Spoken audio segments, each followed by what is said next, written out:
Story 15 from Day and Night Stories by Algernon Blackwood. Recording by Cliffstone of Sydney, Australia. Story 15. The Tradition. The noises outside the little flat at first were very disconcerting after living in the country.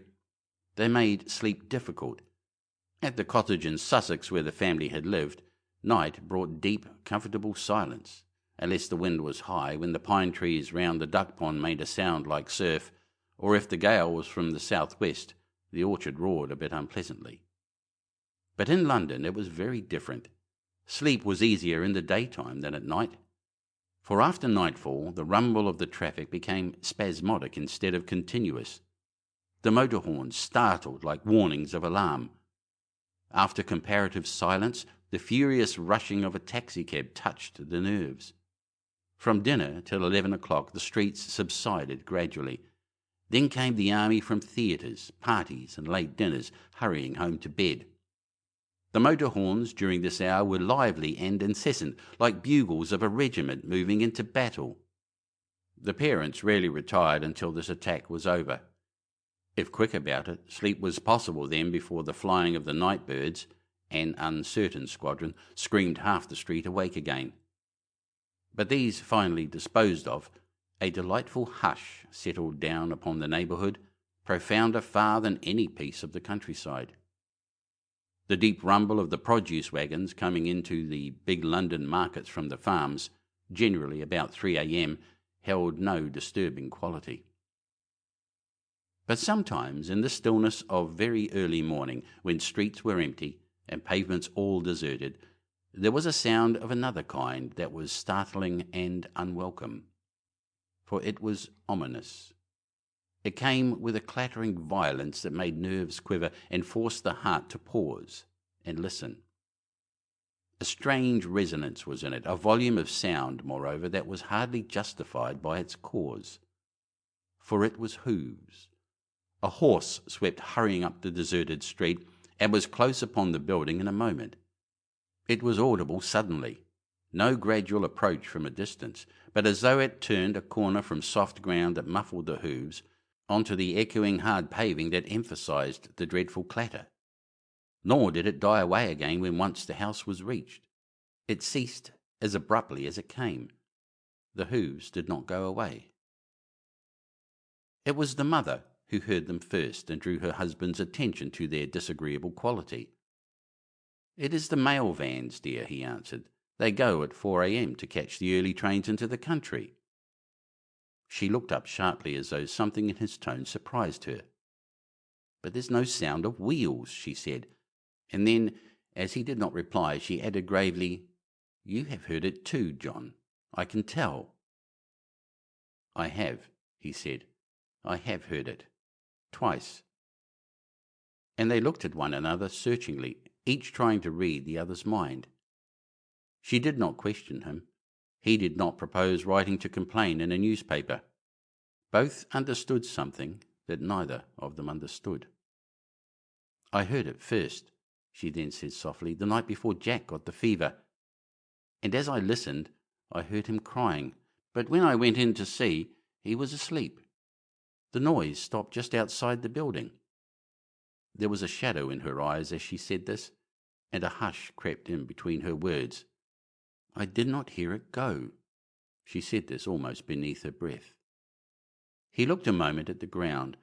Then coming towards her, he took her in his arms and kissed her, and she clung very tightly to him. "Sometimes," he said in a quiet voice, "a mounted policeman passes down the street, I think." "It is a horse," she answered. But whether it was a question of mere corroboration he did not ask, for at that moment the doctor arrived, and the question of little Jack's health became the paramount matter of immediate interest. The great man's verdict was uncommonly disquieting. All that night they sat up in the sick room.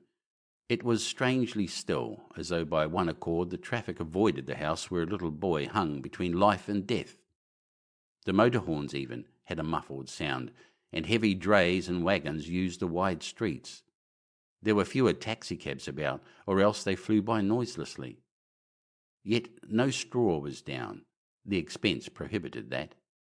And towards morning, very early, the mother decided to watch alone.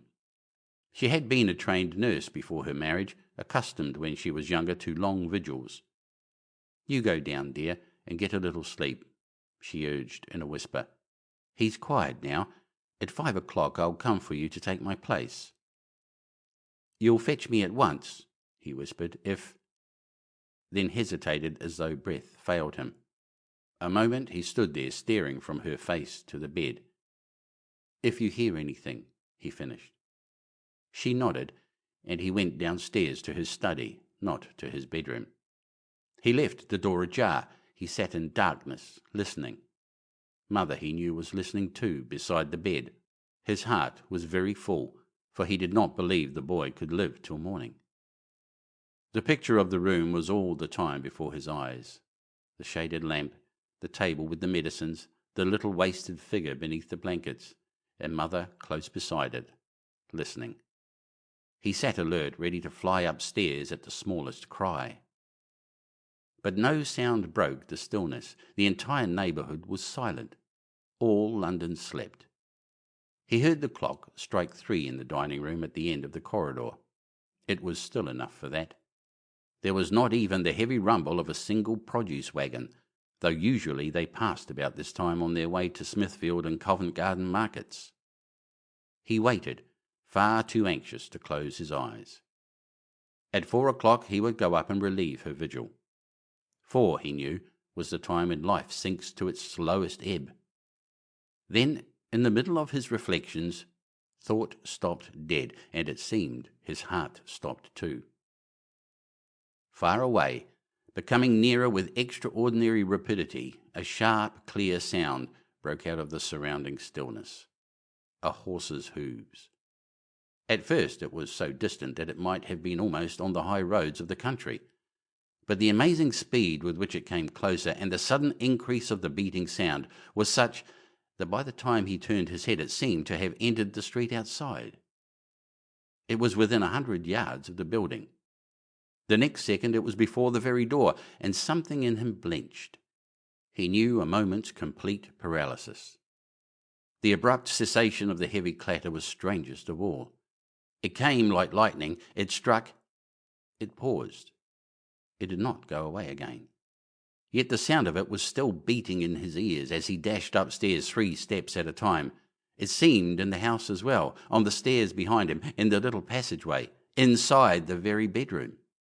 It was an appalling sound. Yet he entered a room that was quiet, orderly, and calm. It was silent. Beside the bed his wife sat, holding Jack's hand and stroking it. She was soothing him.